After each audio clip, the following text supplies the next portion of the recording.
Hello, Marianella. Hello, Elina. Hello, everybody.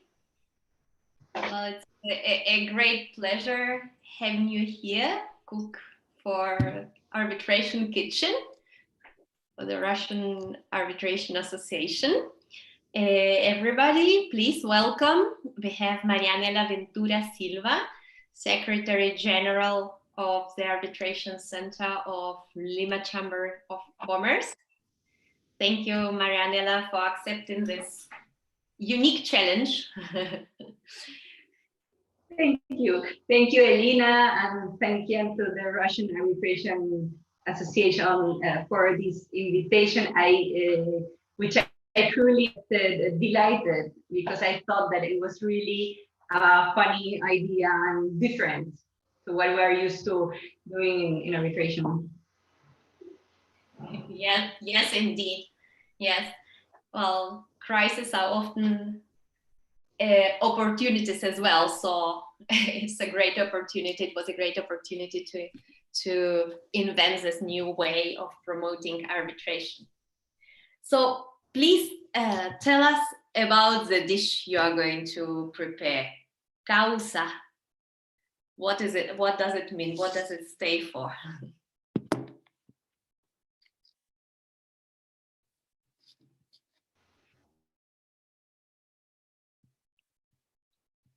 Marianella? Yeah, I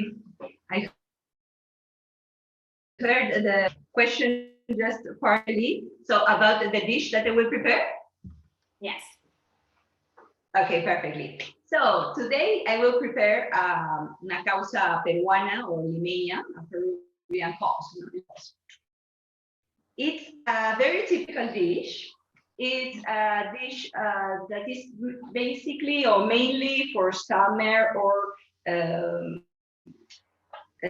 for summertime, more or less, and that's why also. But we also eat it throughout the year. But in Europe are beginning the spring and are more in the spring summer time. I thought that it would be nice to share with you the preparation of this dish. Perfect to represent the Peruvian cuisine because it has two main ingredients which are typical Peruvian. One is our yellow potato, and other are the yellow Peruvian peppers, ají. These really are two rock stars of the Peruvian cuisine, which we find in many other dishes, but are really the main ingredients of this one. Apart from this, we have also other ingredients which I have asked you to previously cut just for reason of time, tomatoes, and then we have the two hard-boiled eggs diced. Wait, I see now that I have. Now you hear me, and also the chicken, yes, which is hard-boiled and shredded. And we also have, the avocado and the lemon. But here we have a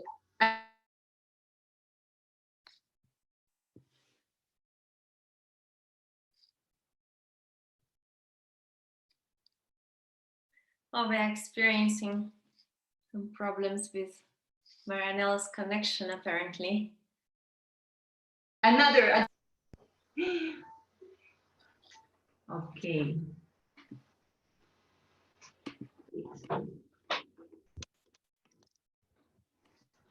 Okay, since that there is. Do you hear me, Elina? Yes, you are back. Yeah, it was some minor problem. Okay, because you just tell me and I try another spot. Yeah, you got frozen, but it's very interesting. The recipe we are showing on screen pictures this big yellow European lemon, but it's actually not the one you're supposed to use. Yeah. Yeah, exactly. Well, if you don't find this lemon that is more similar to the key lime, it's okay. You can also use the lemon that you have, okay? But this is the actual one that we usually use. Yeah. So, well, as I said, I asked our friends, for reasons of time, to have some of these ingredients prepared previously, right?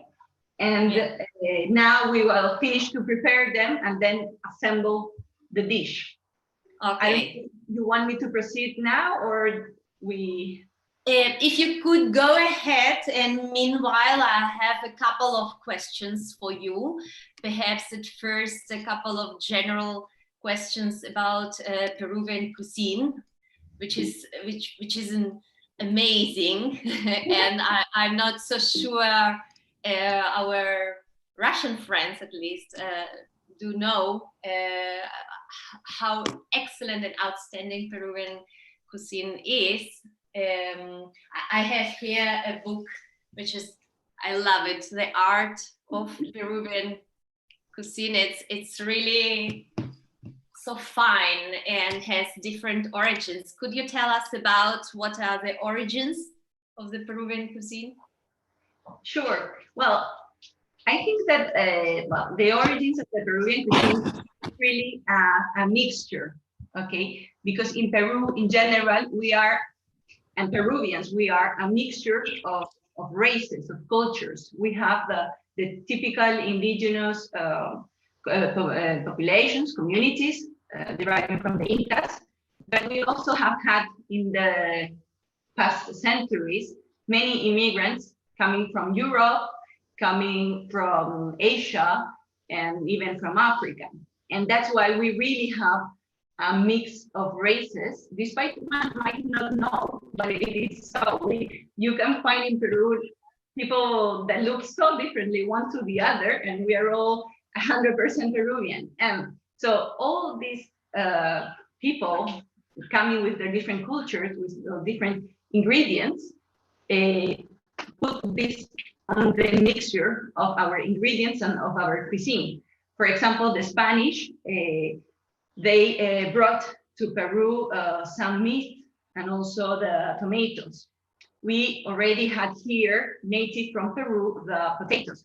We actually are the country which has the most number of varieties of potatoes. We have more than 3,500 varieties. It's incredible, really amazing. And so for this type of dish, we usually use the yellow kind of variety of potato, which is more soft and I would say sandy, a little sandy texture.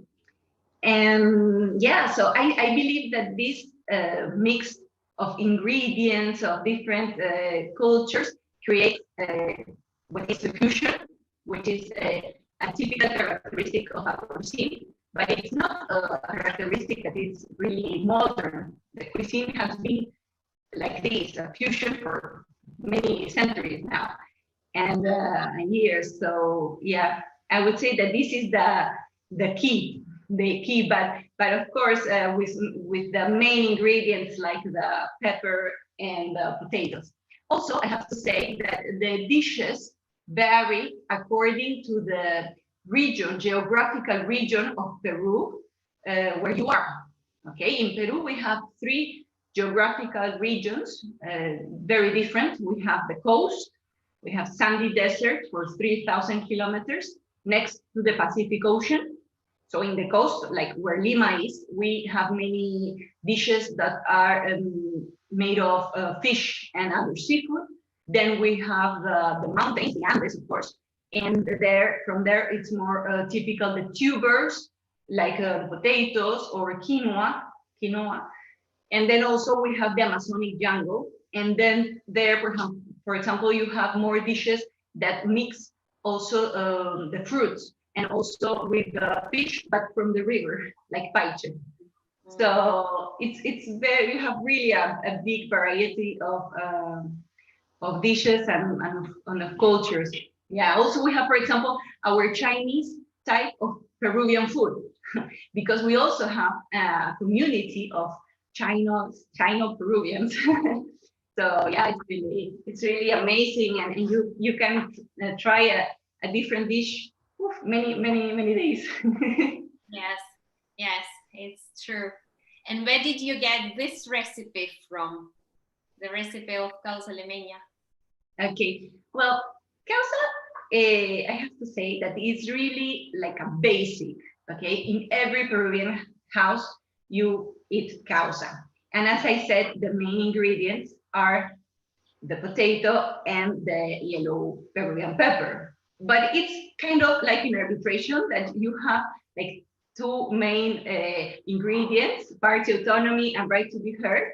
But then you can, the parties, in this case, the people that we eat, the consumers, can put in the causa all the ingredients that they want.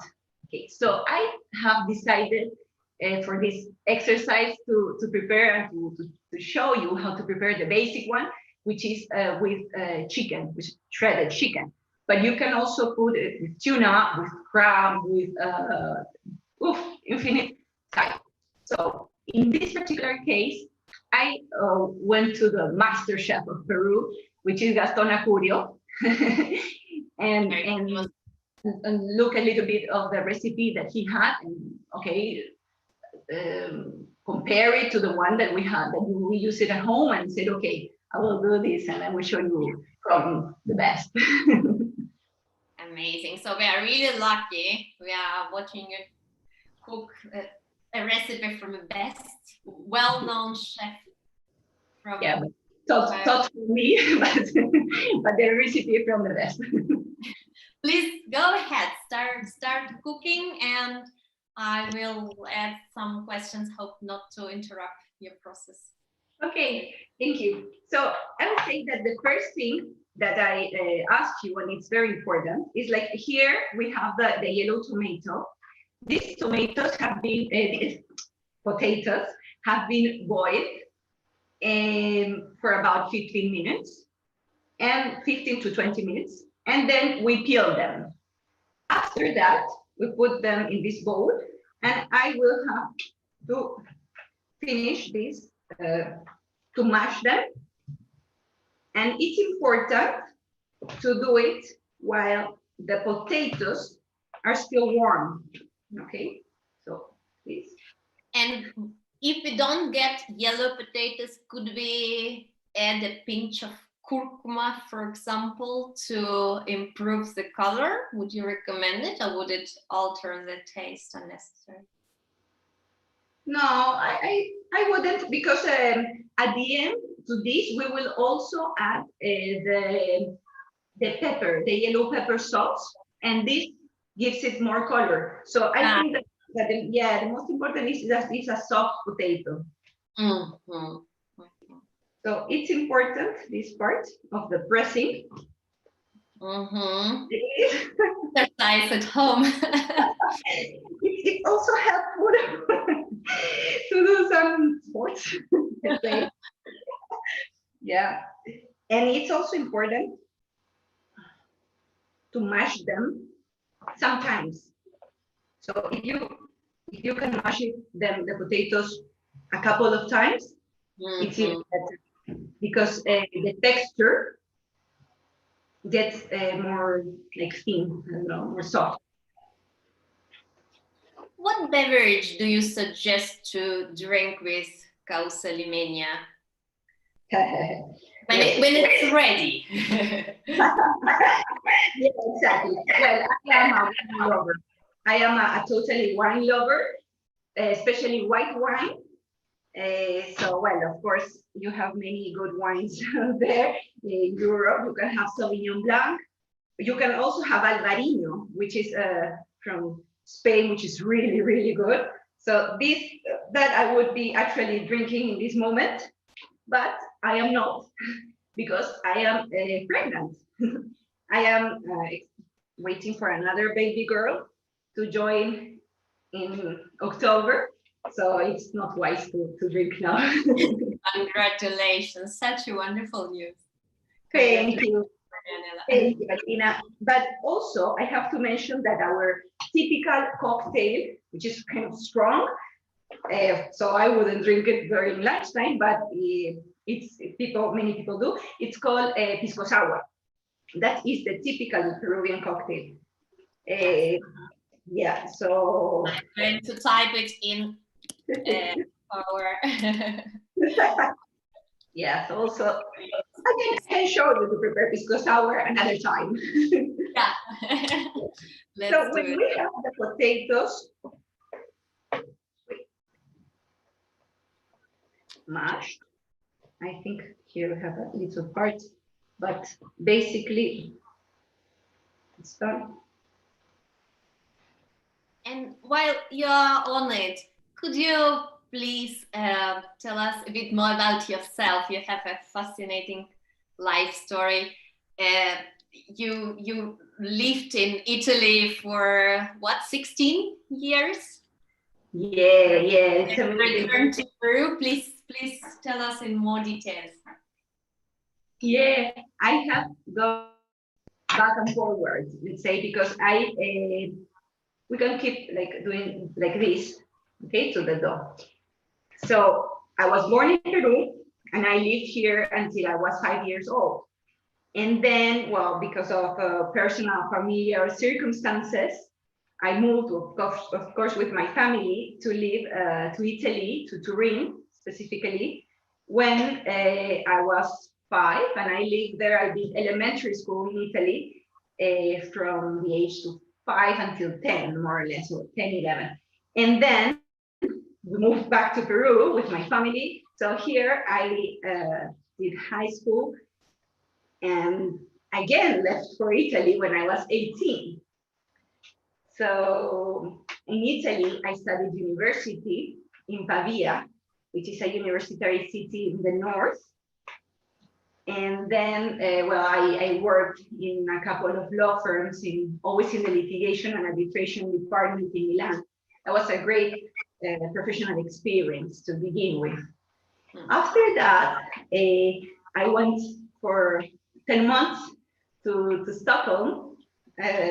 With Professor Patricia Shaughnessy and some of my ICANN colleagues that I believe are connected online today.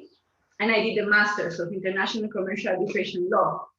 And after that, I had the opportunity, I had in front of me like two paths, okay? I could go back to Italy or perhaps seek for a job in Paris or London, or try Peru. And I always, well, despite I really love Italy, believe me, but I also Peru is my country, and I have here many of my parents. So I thought, okay, you know what? I am 30 and it's a good moment to try to see if I will find myself living again in Peru, or if it's not anymore the place where I belong. So I came back, and I really have to say that I was very well welcomed by my country, because I have had many professional good opportunities in these years, and also I found love. So then I began to build my family. So I really feel nowadays really happy on both aspects. And to be in Peru, but I go back to Italy every year. Yeah, every year. Of course, this year it's going to be more difficult. I was supposed to be in Italy right now, actually, but well, for the obvious reasons, it won't happen. But next year I'll go summertime. Yes. So for this dough, my friends, it's still a little bit warm. It would be good that we add some salt to taste, okay? Sea salt, Peruvian salt. What do you recommend? Some regular salt. Okay. Everything special in Peru. Of these ingredients, at least, nothing special. And then here we also have some 4 tablespoons of vegetable oil. And I will also put this here, okay?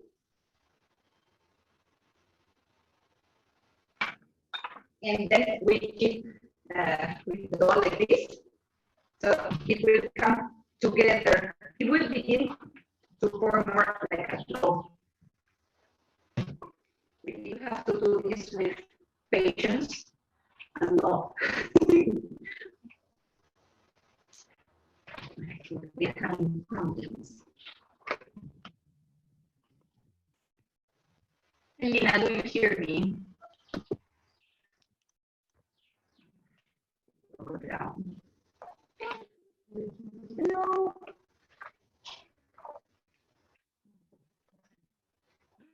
What can I do? Elina, are you still there? Yes, we can hear you. Okay, thank you, Lee. And I will continue.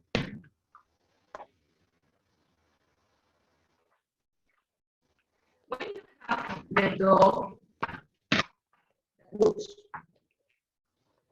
more or less like this, we can put it to cool down. And then we can, do you hear me? Yes, yes, I was lost for a minute due to a connection problem, but I'm back. Okay, It's good. yeah, well, it happens, it happens. So when you have the dough more or less that looks like this, you can let cool down.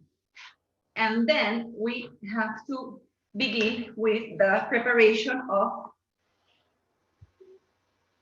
the chili, the pepper, okay? Ají amarillo. So this, as I asked you, should have been cut and deveined and seed previously, okay? If you want, I can show you. So these ones are already like this, let you see. They're cut and deveined. They have been boiled, so they are ready to peel. I will show you how to cut the peppers, but are they hot, very hot, or are they rather mild? True. So,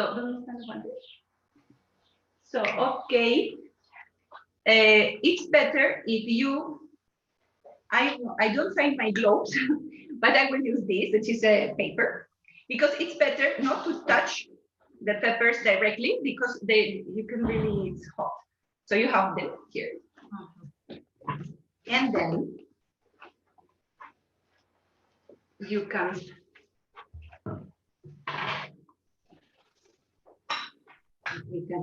we can cut and see. Okay. So we have to cut the pepper. This part. And then the other part. And then in the middle.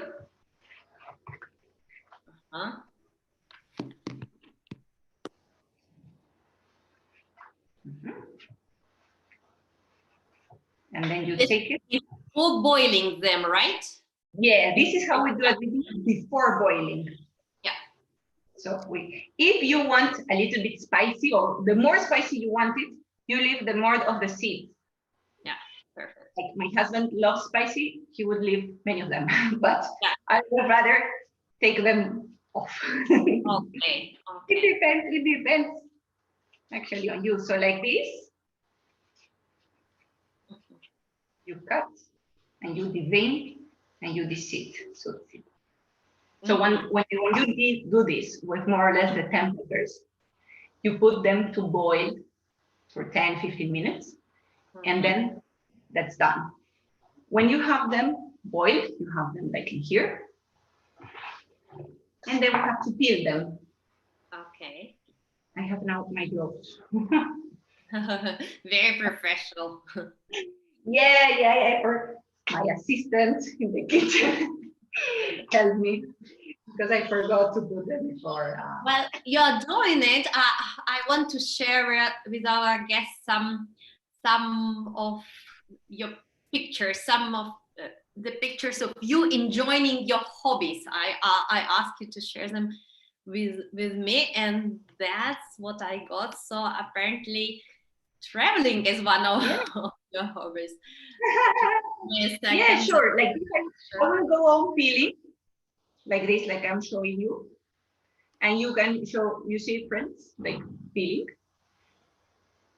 It's very easy. Once they are boiled, they peel off very easily. You can go on if you want showing the pictures. Yeah, I will. Oh my God. Where are you? Yeah, well, traveling has been for many years now my favorite hobby.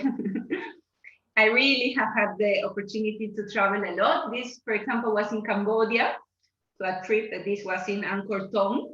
I loved it. I really loved it. It was amazing how these temples were in that state, despite the many centuries that have gone by, and also the nature that has overcome to the temple. So the mix was really impressive. Really, I thought that, well, Angkor Wat, Angkor Thom, all these temples are in the same, I would say, in the same level of impressive as is Machu Picchu here in Peru. Mm-hmm. Yeah. And this is another beautiful picture. Yeah, well, here I am in Venezuela, in an archipelago called Los Roques. And you see, it's the most beautiful sea that I have ever seen and based in. Peru also has wonderful beaches and the north of Peru, right? True, true. Similar to those, so different? Well, not like this, I cannot say. Because we're not in the Caribbean. This is the beach of the Caribbean. Here we do have beaches, like 3,000 kilometers of beaches. We have waves because of the Pacific Ocean. So there are many Peruvians that actually practice surf. I have that pending on my list. And we have had also like the international champion of surf for the female category, Sofia Mulanovic. And yeah, and it's something that we enjoy a lot. And in the north of Peru, near to the boundary with Ecuador, the beaches there are with the water, let's say, warmer and good waves, so it's perfect for the surf mode.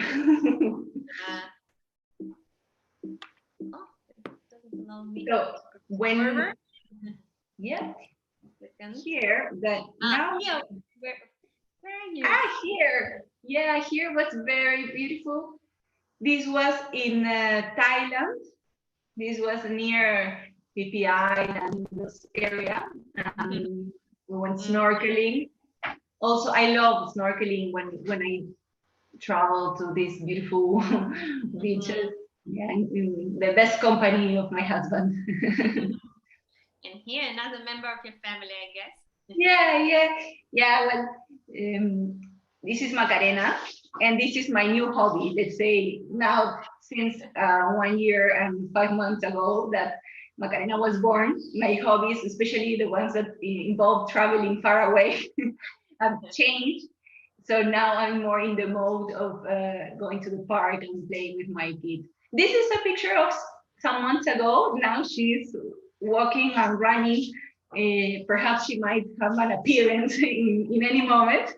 I'm trying, like, for the moment, for this part and the cooking, to have her in her room. But yeah, invite her over. Yeah. Your cooking skills. Yeah. Now also enjoy inviting some friends over to have dinner at home, and wow, this is something that we are doing virtually now. Hopefully that we will be able to meet again soon. And this was the other picture. That was in Russia, yeah, because well, my husband is a great football lover. More or less, let's say, but when the Peruvian selection made it to the World Championship after 40 years, 2 years ago, we said, no, we have to be there. So we actually went, we went to the 3 matches. Yeah. So we've been, which were, and also different. So of course, we took the chance to visit Moscow and St. Petersburg, which we loved. And we were very well received by the Russian friends. But we also went to Sochi, for example, to Saransk, or other places that I think that without the match being there, I wouldn't have the chance to visit. Yeah. It's really an experience because there many of the Russians or Russian friends didn't speak English, so we were using the Google Translator all the time.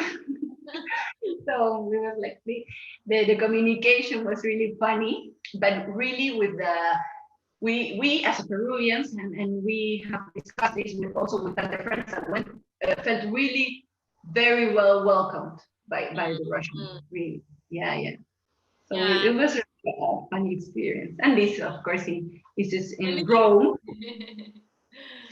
In the Rome, right? Machu Picchu.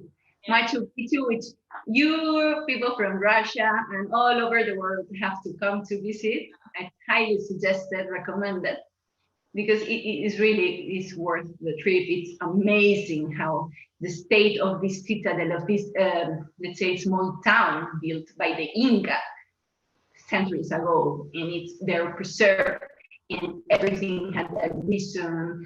They were very connected with the energy and with the earth, with everything. So it's magical. It's really magical. You feel the good vibes. Yeah, on my list. Elina, now it will be short of time, so please continue cooking. Okay. Yeah. So once we have the might be the last one of your hobbies, right? That's running. That's running, jogging. That is a little short marathon that I did 10K. But okay, see, it's another thing which I love. But continuing with the cuisine.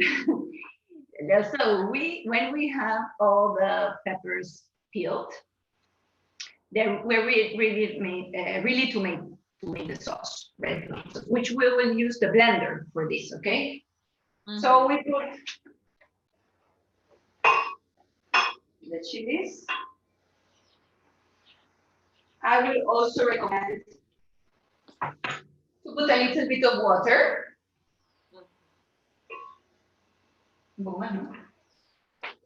And a little bit of vegetable oil, but just a little bit. Olive oil? No, vegetable oil. Okay. Yeah, vegetable oil.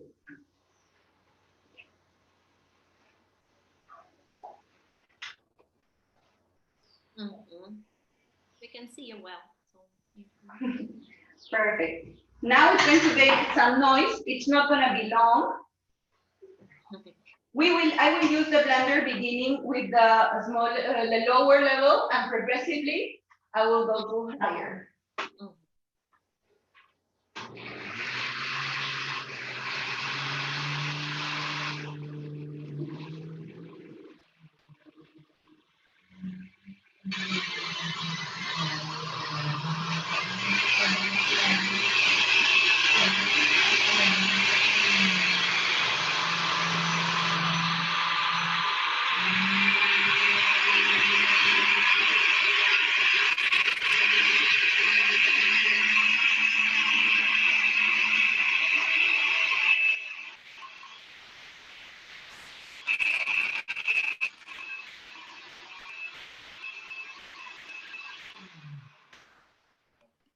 Okay, so now we have our hot chili sauce. Looks like this, more or less.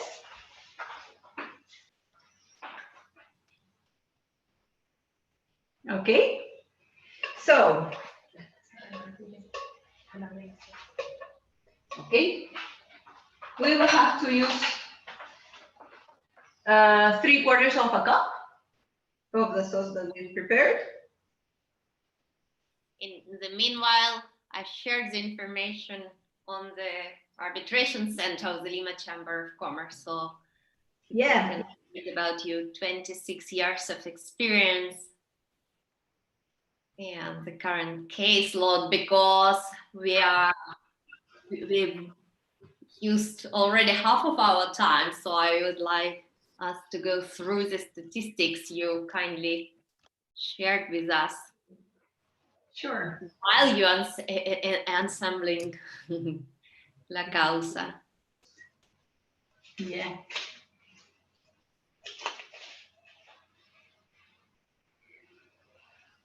Okay. This is the organizational structure of the center, right? And you're right in the middle, Secretary General.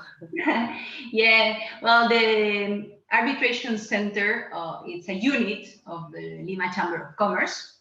We have at the top the Court of Arbitration. Of course, they decide the issues of such as challenges, confirmations of arbitrators. Then we have the Secretary General and the team of the Secretariat.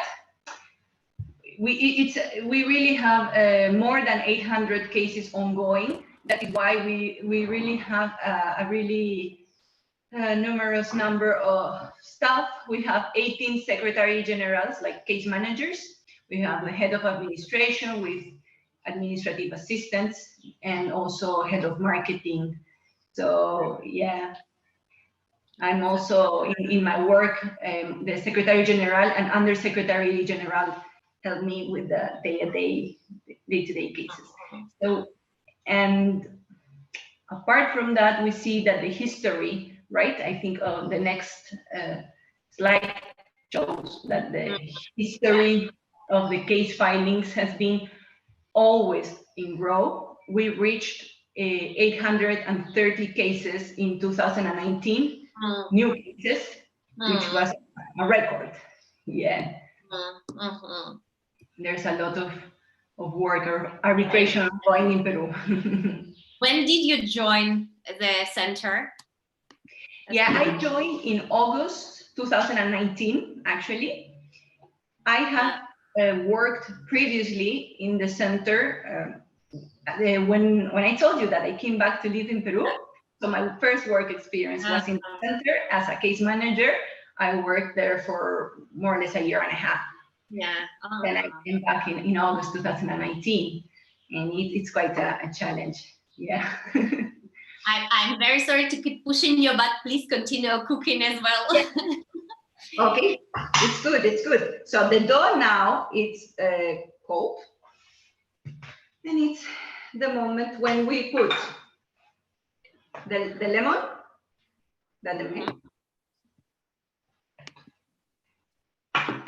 and the pepper sauce that we prepared. And with this, we have to keep mixing.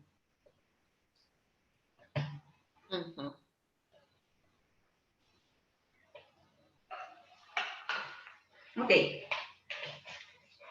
So while I do this, we can continue perhaps.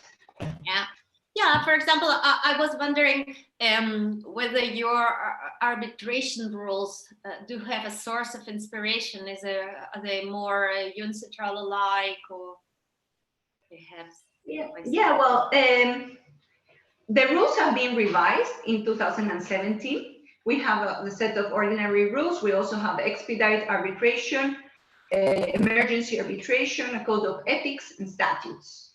And for the revision of these rules, we have studied the main set of institutional rules of the world. Of course, we have seen and taken some good features of the ICC arbitration rules, but not only. So yeah, they are very flexible, very modern. They leave a great space to party autonomy, and only when there is no agreement by the parties, then of course the arbitral tribunals have the powers to conduct the arbitration in a way that it is, of course, expedite and without unnecessary costs. That is the main objective. Mm-hmm. And how often expedite arbitration rules are applied? How often do you have? We do have, for example, since 2017, we have had 130 expedite arbitrations. Yeah. Yeah. So in that cases, within 4 months since the beginning, the parties have an award. What is the usual case in that is that there is a sole arbitrator, but you can also have expedite arbitrator, and you can have expedite arbitration with an arbitral tribunal if the parties chose so in the arbitration agreement and do not agree, despite perhaps the suggestion of the institution to modify this and make it a sole arbitrator. Yeah, in Peru, it's very customary to have a 3-member arbitral tribunal, right? Yeah. It's almost 90% probably, yeah. Yeah, the most common. Actually, I think that the parties might feel, well, of course, the opportunity to designate an arbitral, a member of an arbitral tribunal is one of the advantages that the users in arbitration consider in general. We can see this from the statistics. And especially in a country like Peru, I think that this gives them a little bit more trust. But of course, puts on us, institutions, more challenges. Because we have to always control that there are not undue interventions, so let's say. Yeah, we'll talk about it in a while, I hope. And you have a roster for national arbitrators and international arbitrators. When do you decide when to appoint a foreign arbitrator?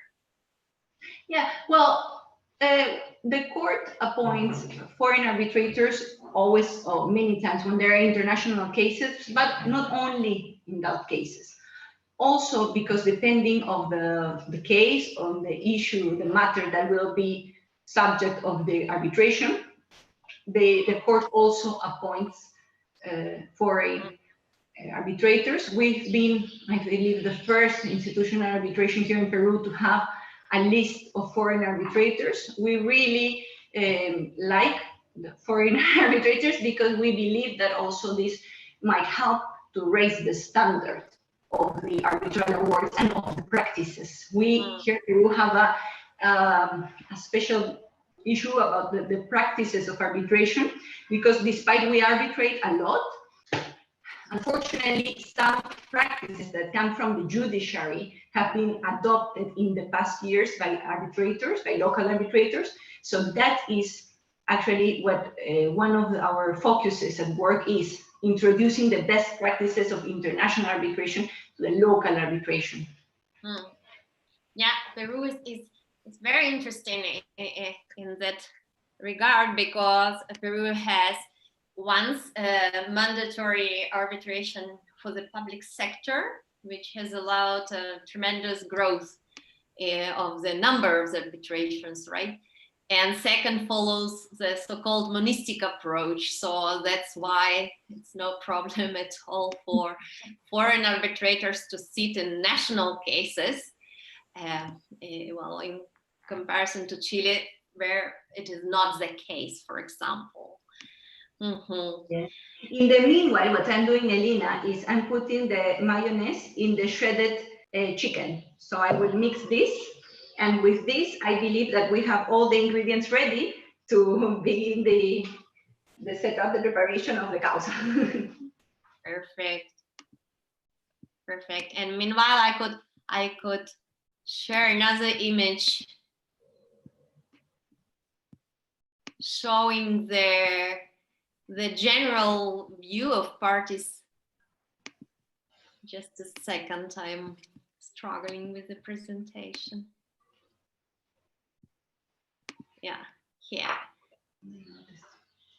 This map shows the parties' jurisdiction acting before acting in CCL arbitrations, right?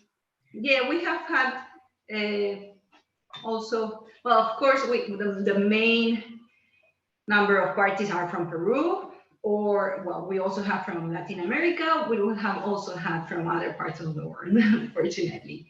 Yeah, we will. Foreign lawyers acting? There are not many, not the majority, but there are. Yeah. And the next slide, very interesting, cases by type of contract. So you have a notorious number of public procurement, concessions. Yeah. That reflects mirrors what the importance of the arbitration with the public sector. Yeah, it's very particular, the scenario here in Peru, because, well, we have the public procurement law, which establishes that the contracts, the public procurement contracts, contracts of works, of goods and services, if controversies arise from the execution of these contracts, the parties can try conciliation before, but definitely, if that doesn't work, it has to go to arbitration, institutional arbitration. Now, from the last changes, because before it was the opportunity to do it ad hoc or institutional, but from the recent changes, only institutional. So that's why it's really a big percentage of the cases, and in those cases, it's that we have most national lawyers also with our practices that we try to, in a way, promote the best practices of international arbitration and in a way teach them. And, well, the recent events, as you call them, had to do with the Odebrecht scandal, right? And with a certain arbitrator admitting taking bribes from Odebrecht. And, well, could you tell us a bit more about the Odebrecht impact over the arbitration in Peru, and what has the chamber, your center, done to avoid this kind of situations in the future? Please go ahead, cooking and talking. Sure, okay. Okay, just have to wash my hands. Just 1 second. Wait, I'm sorry for the back. Okay, so I will. Yeah. In the meanwhile, I will cut the avocado because we're almost ready.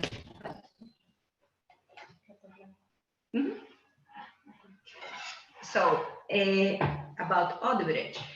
Okay, of course, Odebrecht had an impact in Latin America in general, because they accepted to have paid more than $700 million in bribes to get appointed the public contracts, okay, of the buildings of the most important works.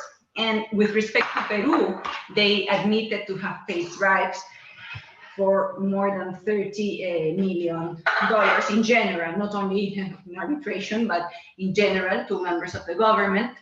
And there is also the cases of some arbitrators where they're currently under process, under investigation, okay? There's one that has accepted to have received some bribes. And this all impacted in the national arbitration because it gave to the users the feeling that arbitration was not more sure, I mean, certain, let's say, no? that there could be fraud. So we had to protect the legitimacy of arbitration. It was really a very difficult period also in a way crisis management, when we had to take the measures necessary as Arbitration Institute to protect the legitimacy and integrity of the arbitration and show this to the users. So what the Lima Chamber of Commerce Arbitration Institute did was two things. On one side, we began with the process of confirmation of arbitrators. We were the first institution in Peru adopting this method. So it means that if an arbitrator is appointed that is not from the registry or from our registry, the court has to confirm this appointment by obviously studying the profile of the arbitrator appointed and all the documents and so. Whereas if it's from our registry, it can we proceed to their appointment, okay? Because this work of studying the profile of the arbitrator has been done before when admitting them to our list, to our registry of arbitrators. So this was one thing.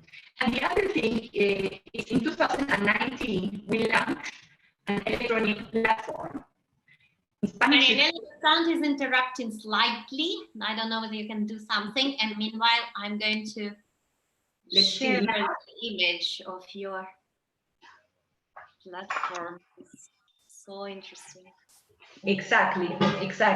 In English, the translation would be the beacon of transparency. Then meanwhile, I will be cutting the avocado. So, the beacon of transparency. That is because we have a really proactive approach with respect to transparency. We believe that this would give confidence back to the users. So we created this platform. You can find it when you access to our webpage. And in there, you can find, well, the list of the roster of arbitrators. It's the list of the rosters of the national and international arbitrators.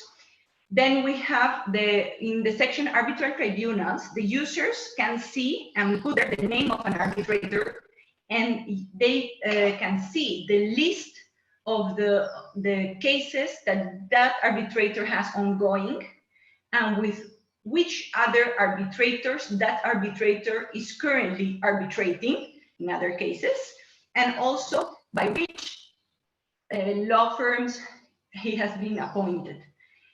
And this with respect to the cases ongoing, but he also has a list of the cases, the past cases that he has had. Also, we publish the sanctions that the Court of Arbitration may grant to arbitrators. If there are, they're published. Then we publish also, I'm doing the avocado part, cutting the avocado and peeling it, okay? Then we published also the awards, because when they are set aside, they are rendered public.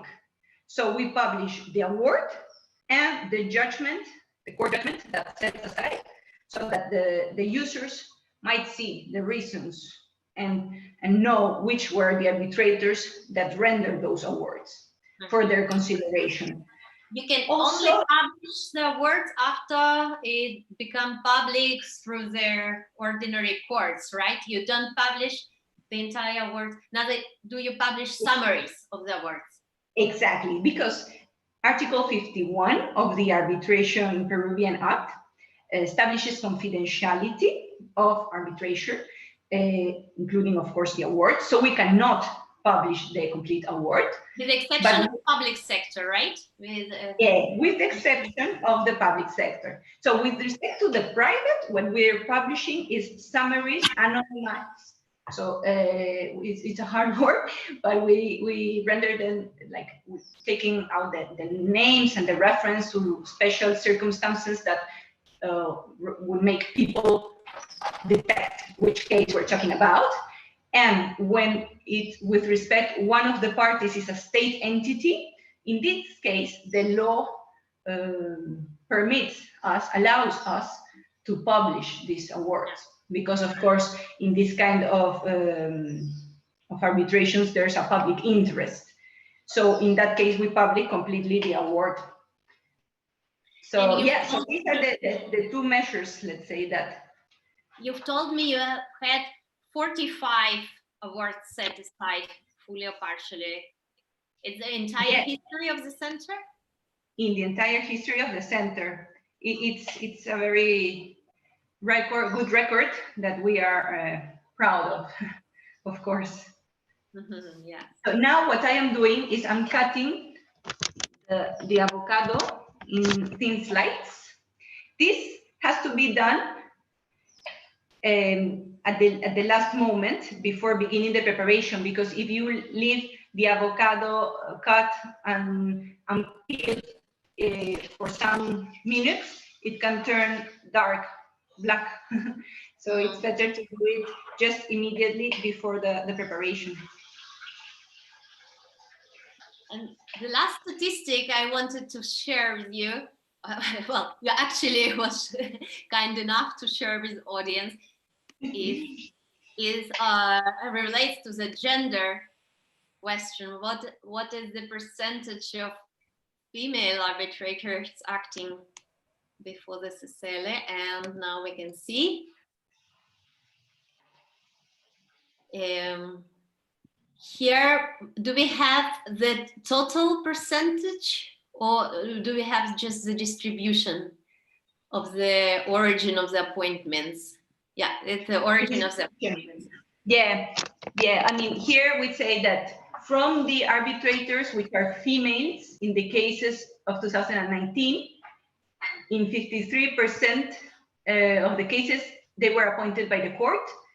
Our Court of Arbitration has a very proactive approach also in this respect. Of course, diversity and inclusion of female arbitrators is an issue that we are very well aware of, and there are many capable arbitrators, female arbitrators in our list. So the court promotes its appointment when it's the case, of course, and in 18% of the cases they are appointed by the co-arbitrators, and in the 27% by the parties.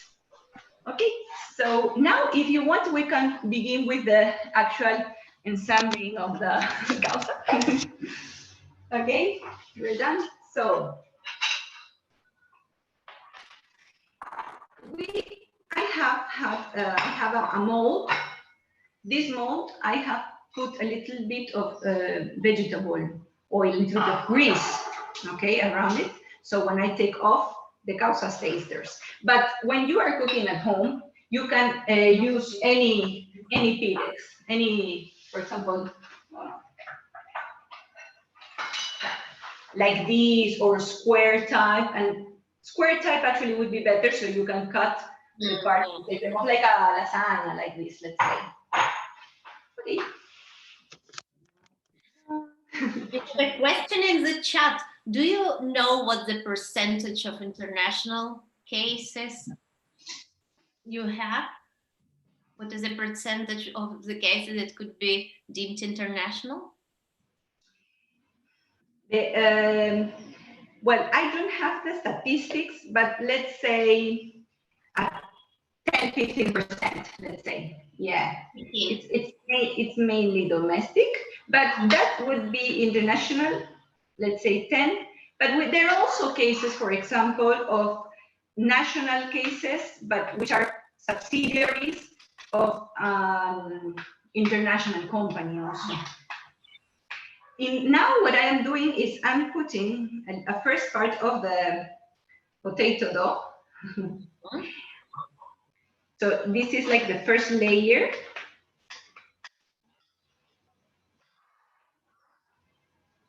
Of our causa.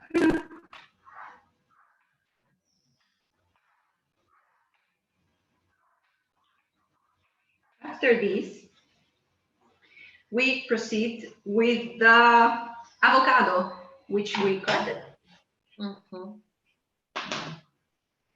actually, the ingredients are easy to find in the globalized world, or in the global world as we knew it before.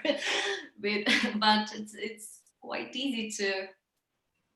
Yeah, I also thought about this, and it's also fresh. It's a fresh dish. Yeah. That's why also, even if here, okay, it's beginning winter, still we eat causa, and we really love eating causa.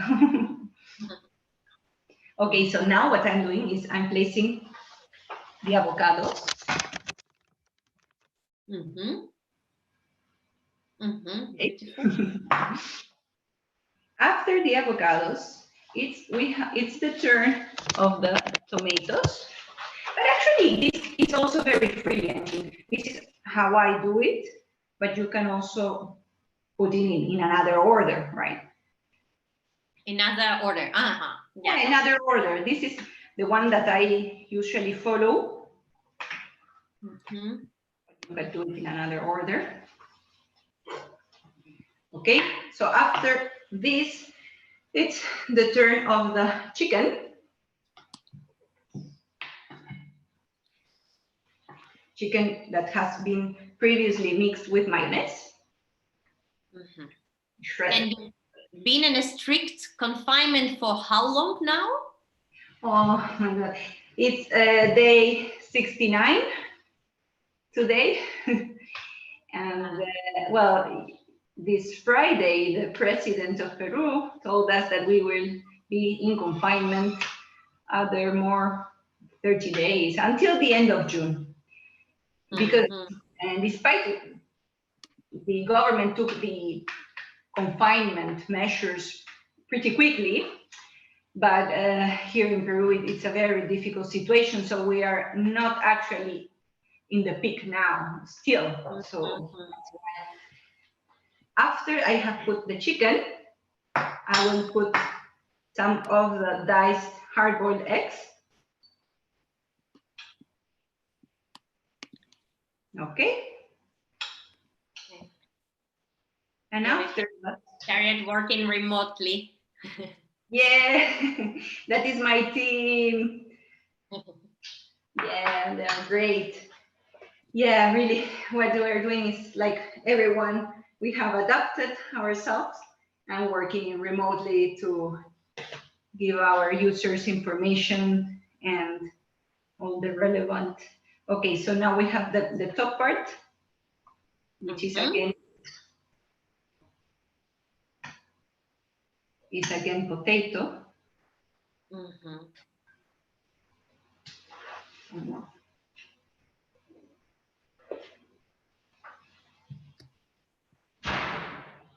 And the chiles, ajís, pastoral liquid doesn't go in between of the layers, right?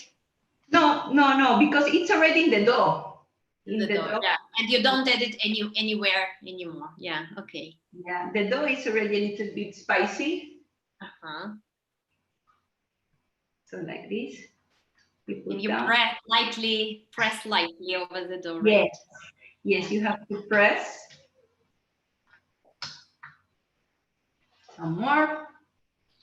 Almost done. And then for the decoration, it's like one would love, I would like really, they can put mayonnaise, you can put a little bit of the avocados or the tomatoes that you have ready. So it really depends on the users. Like now I will put, for example, what do we want to put? Some avocado here at the top, for example, like this. Like this. And then we will put some tomatoes.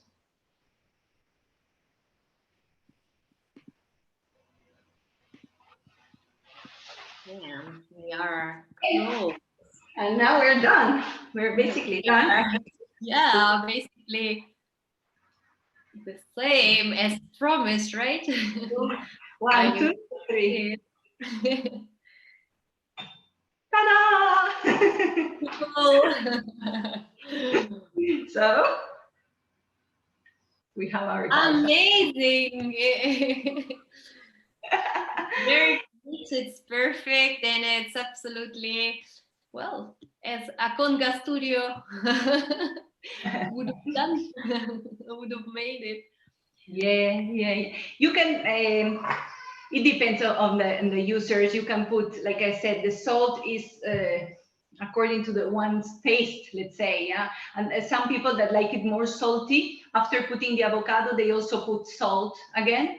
So in the decoration and everything, but here you have like a very fresh and nice Peruvian causa. Thank you so much, Marianella, and it was such a pleasure chatting with you, and was so nice. I'm going to have to go through the video once again to reproduce it because I was distracted by our interesting discussion, but thank you 1,000 times. Was Elina Mereminskaya interviewing Marianella Ventura. Thank you so much. Take care, everybody. Bye. Bye, See you. Marianella. Thank you. See you, Elina. Thank you again.